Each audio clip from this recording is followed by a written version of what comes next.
episode 86 of the Stand Firm podcast. I am Quintin. I'm Wyatt. This is the podcast where two real Christians get together and have honest conversations and discover hard truths. Wyatt. How's your week been? It's been great. You just see my super whitewashed hand in this camera angle because it's right in front of the phone. You're kind of in my way, bro. Got to get the sponsorship. You think they noticed the... I don't think so. I have no idea what you're referring to. Let's address the elephant in the room. Yes. We have merch. Da-da-da-da. That's right. So far, only koozies. Yeah. We'd like to get some shirts going. Yeah, that would be nice. We're drinking Mountain Dew. I've already drank one. We've been trying to get this recording session set up for the past probably hour and a half. Yeah, it's been about a half hour or so. Yeah. Take off the hour part, but yeah. It's kind of a half hour. It's kind of been ridiculous. Yeah. So if this is glitchy, because it will be, it'll be jumpy, whatever, ignore it and just enjoy the substance of the episode. Okay? We're back after not recording for about a month. That's right. You know, I just realized, because I've been editing these and putting these out, I'm wearing the same shirt I wore last string of episodes. Oh, really? So it looks like I've been wearing the same shirt for a month straight. Well, that sucks. I almost wore like one of my comfier shirts. I was like, but I always think that too. It's like, oh, I'll wear a comfy shirt. It's like, wait a minute, that's probably the shirt I wore last time. Yeah. No, I know for a fact this was the one I wore last time. Different hat, though, I think. That's right. I think it's a different hat. Yeah, it was a different hat. So, you know, it is what it is. We're good. We're here. Yeah. Yeah, so anyways, that's kind of cool. We got these. They got our little logo on it. Yeah. Our names. Our very own names, so we don't drink out of each other's cups. Yeah, I've tried to drink Wyatt's on purpose. And he still keeps reaching for mine. I think that's kind of odd, you know? Kind of weird. I've actually got mine set up on a pair of books right now, just so you can see it while we're recording. I think it's kind of neat. They're not for sale yet. Yeah, we don't have a store or nothing, but we have them, and that's what matters. You guys want them? Drop a comment. I'm sure we can figure out a way to mass produce these to people that want them. Yeah, that's right. Get that cricket burning, baby. That's right. Running 24 hours a day. Yes, sir. So that's kind of neat. One day we'll probably be wearing hats, probably shirts. That's kind of the goal. Have face paint one of these days. Just full. Just never address it. Just a microphone. We haven't forgotten. We're still trying to get this third angle set up. Yeah.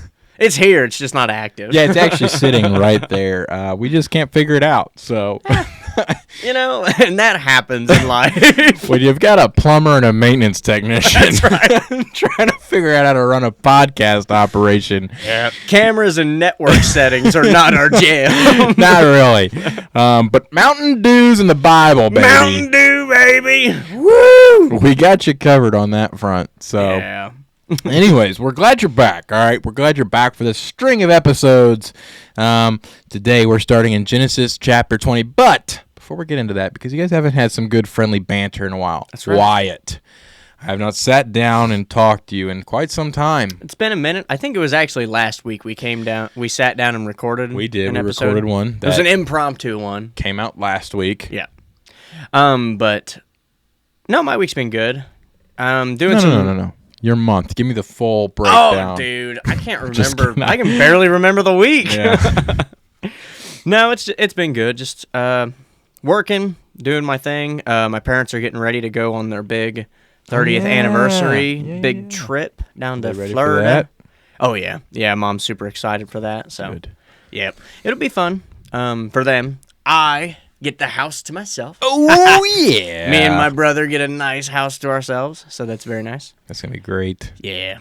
But shouldn't be too bad. We are getting a lot further on the computer room renovation.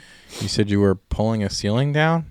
Yeah, I was scraping the ceiling. Pulling the ceiling down. I did not say pulling.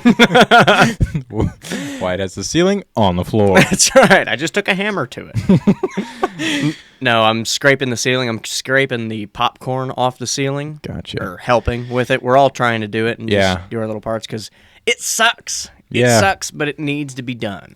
But we've got half the room done and half the floor laid. So then We moved all of the room, condensed it into one half. Nice. We did that side. Now we've moved it over. Now we're starting the other side. Nice. So my challenge is to see how far I can get on that before Mom and Dad get back. Get it all done. No. We've got... I know I've at least got 2 spots where I need to mud because there's some holes. So just things like that. I want to be ready to paint by the time they're back. And painting's pretty much the last step. I don't do too much with trim, though. My dad's good at refinishing the trim. So he'll have to do that, and then we're done with that room. And that room's going to look so nice. You look great. Yeah, he had to scrape popcorn off the ceiling. Like edible popcorn. I don't know. I had a joke there. It was loaded up. The whole time you were talking, I was trying to figure out a way to throw it in there, but I couldn't. It was bad delivery, man. There could have been something there. Yeah. Good idea. Poor execution. Yeah. That's all right. Story of my life. Oh, I'm sorry. How's your week been? My week's been good. Just been... honestly, I haven't had to work too terribly much this week. I'm going to be working tomorrow. Just making that money, honey. Working tomorrow? Yes. At your full-time job? Yes. Ooh, that's sexy. You aren't going to church? By my own accord. Well, tomorrow's Saturday. I keep thinking it's Saturday, dude. Yeah, still going to be at church. Okay. Fair enough. Wyatt's not sure what day it is. He's scraping popcorn off the ceiling. Why is there popcorn on the ceiling in the first place? It's fine. Yeah. It's fine. I just know I have to do it. Somebody has to. Just have this integral drive inside of me to scrape ceiling. Must be smooth. It's the goblin in me. That's right. I haven't had treasure in a good minute. Yeah.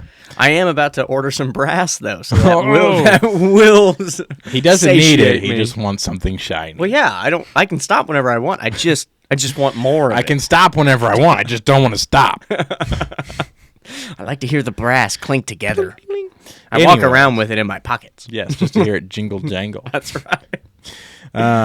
No, yeah, pretty good week. Not too terribly, not much has happened. Dancing with the Stars premiered Tuesday. Okay. So that was just baller and epic. I did not know you were a Dancing with the Stars kind of guy. I love it. You dance in the living room with them? Yeah, we just have them kind of come over. No. I mean, along with the TV. It's like a Bob Ross paint-along? They come into... Oh, you guys. Oh, I didn't see you guys got it like that. Our 880 square foot home. No, yeah, my wife got me into it. I'm loving it. A couple notable stars on this season. Zac Efron, his brother, Dylan Efron. Okay. Steve Irwin's son, Robert Irwin, is on there this season. You wouldn't know this because, you aren't married yet. I don't know if Taylor's into these shows. There's a show called Secret Lives of Mormon Wives. Oh, yeah. Is she into it? I don't know if she's into that one. There's some other shows that she watches. She watches all of that, family drama shows. There's some, It's just terrible TV, guys. Yeah. Well, Secret Lives of Mormon Wives is what it's called. So you got Whitney Levitt and Jen Affleck are both on there. They're both from that show. So they're the stars, 2 of the stars this season that are dancing. Here's a big storyline that we're tracking across this season of Dancing with the Stars is Whitney Levitt and what's his name? She's dancing with Mark Ballas. He's a former pro, really good. Came back this season to dance with Whitney, so this is really big stuff. So we got those 3 or those 4. Alec Baldwin's wife, is on it. So we've really got some legit. You get a whole stardom. Range of people. Yeah, legit stuff going on. So anyways, huge tangent there. But yeah, we finished The Summer I Turned Pretty last night, which is another... That's a rom-com? Nah, not even a com, just a romantic... just a rom? Yeah, just a romantic drama. Not much com to it. Oh, okay. But it was good. There's 3 seasons of it. I jumped in on the final 3 episodes of the last season. Oh. But I started digging it, man. It's a pretty enthralling show. Okay. It really encapsulates your attention. Really great story behind it. So a lot of TV watching going on this week. Really? Yeah, we're making it happen, brother. Yeah. Not too bad. Not too bad. Yeah, so anyways, I keep forgetting we have shorter episodes, so let's jump into chapter 20. That's we'll right. Get as far as we can, and we'll just pick up Where we left off. Yeah. Like we always do. I'm going to read this time because you did all the reading last month. Okay. I'm just going to be the guy just sitting over here watching you talk. What do you have to say for yourself? That's it. All right, Genesis chapter 20, verse 1. From there, Abraham traveled to the region of Negev and settled between Kadesh and Shur. While he was staying in Gerar, Abraham said about his wife Sarah, "She is my sister." So King Abimelek of Gerar had Sarah brought to him. But God came to Abimelek in a dream by night and said to him, "You are about to die because of the woman you have taken, for she is a married woman." Now Abimelek had not approached her, so he said, "Lord, would you destroy a nation even though it is innocent? Didn't he himself say to me, 'She is my sister'? And she herself said, 'He is my brother'? I did this with a clear conscience and clear hands." Then God said to him in a dream, "Yes, I know that you did this with a clear conscience. I have also kept you from sinning against me. Therefore, I have not let you touch her. Now, return the man's wife, for he is a prophet, and he will pray for you, and you will live. But if you do not return her, know that you will certainly die, you and all who are yours." Early in the morning, Abimelek got up, called all of his servants together, and personally told them all these things, and the men were terrified. Then Abimelek called Abraham in and said to him, "What have you done to us? How did I sin against you that you have brought such enormous guilt on me and on my kingdom? You have done things to me that should never be done."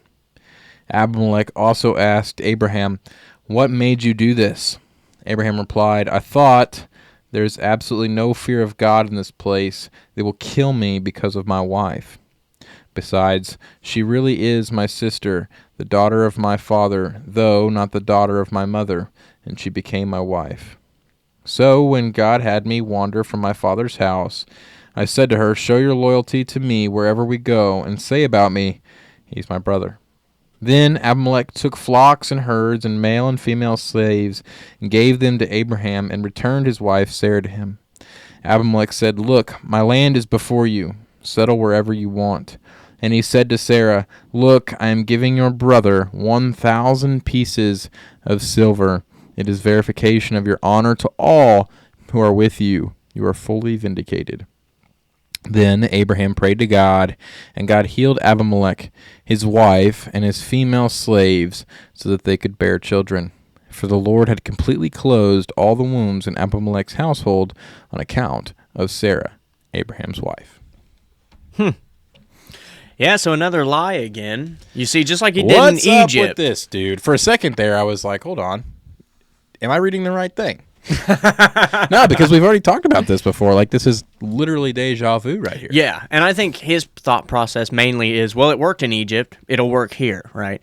But again, that's still a failure to have faith that God's going to protect you. I mean, his reasoning was he was scared. Yes. That was what he told Abimelek. 100%. And you see him kind of justify his lie.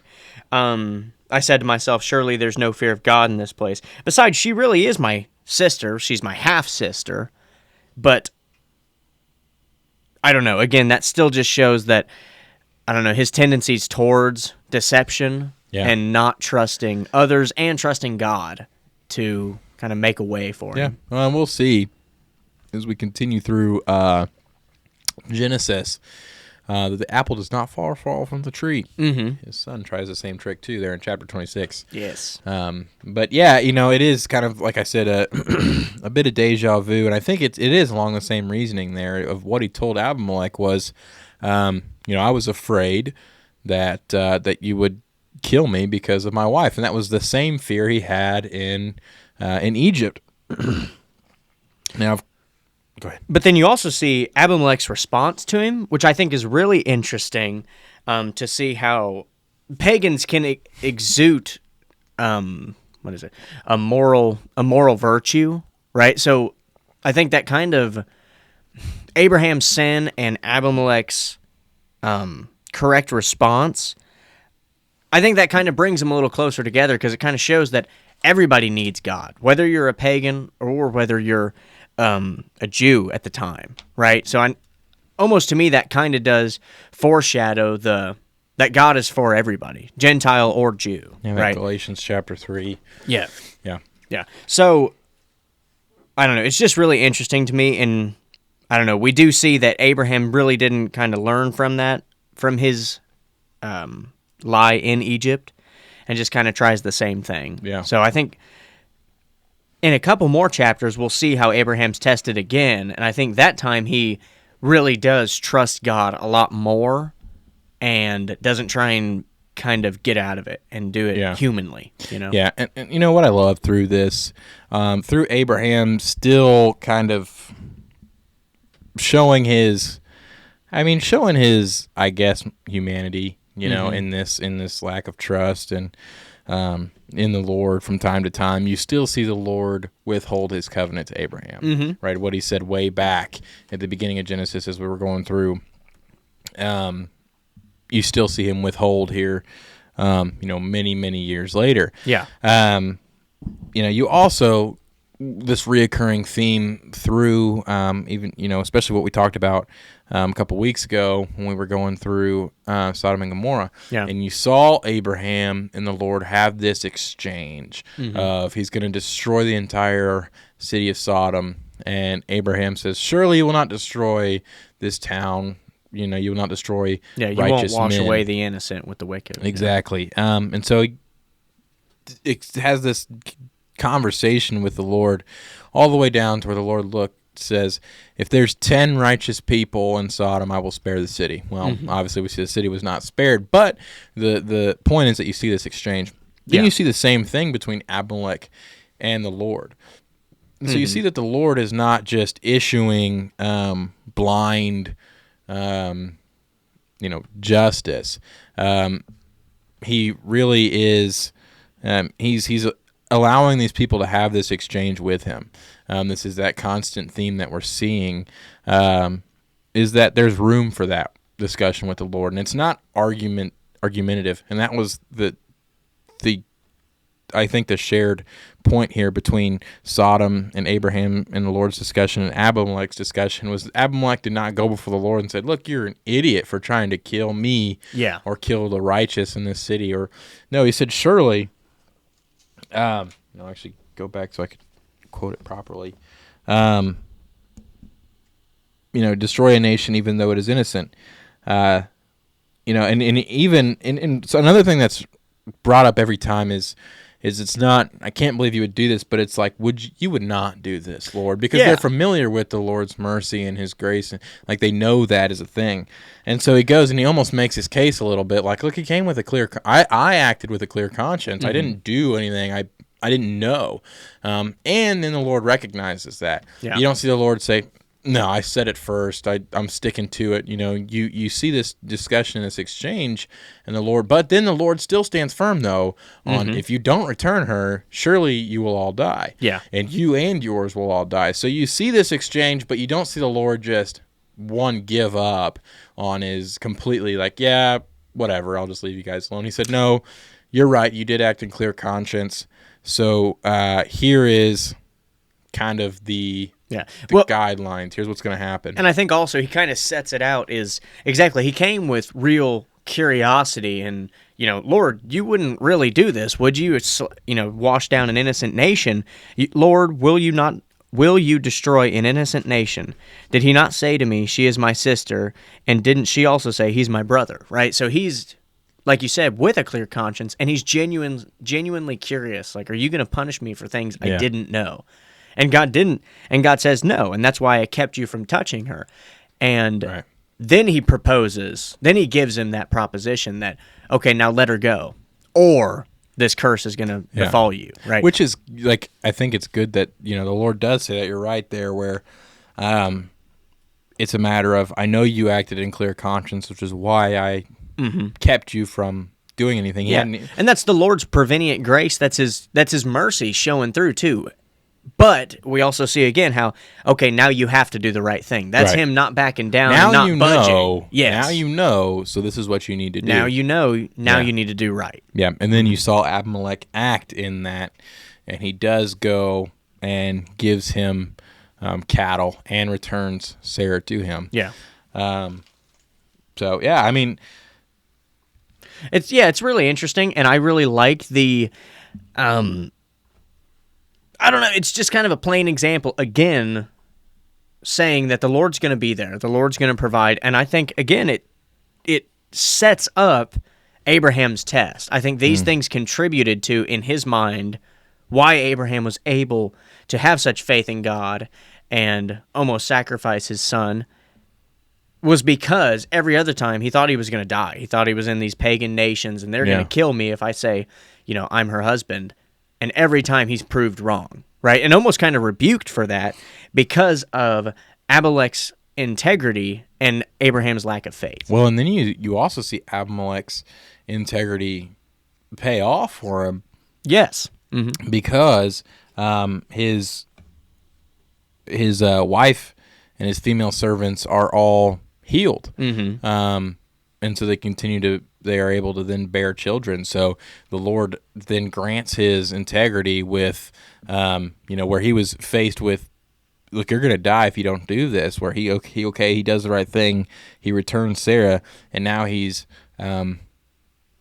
being able to grow his lineage. Yes. Which we understand contextually, that's huge. Being able to do that at this time is everything in these days. Yeah, definitely. And so just a couple cross-references I came across was Proverbs 12:22 is lying lips are an abomination to the Lord, right? And that's contrasting with Abraham's deception, but it still shows that God is a merciful God, right? And that God has a plan. So even though, Abraham falls short, like we all fall short, God's still there with him, and God still has a plan. Even when they're a big pivotal part in the plan, they're still that, right? They don't get, almost like tossed out of the plan because they messed up, right? And so again, Psalm 105, verse 14 and 15, it says, He allowed no one to oppose them.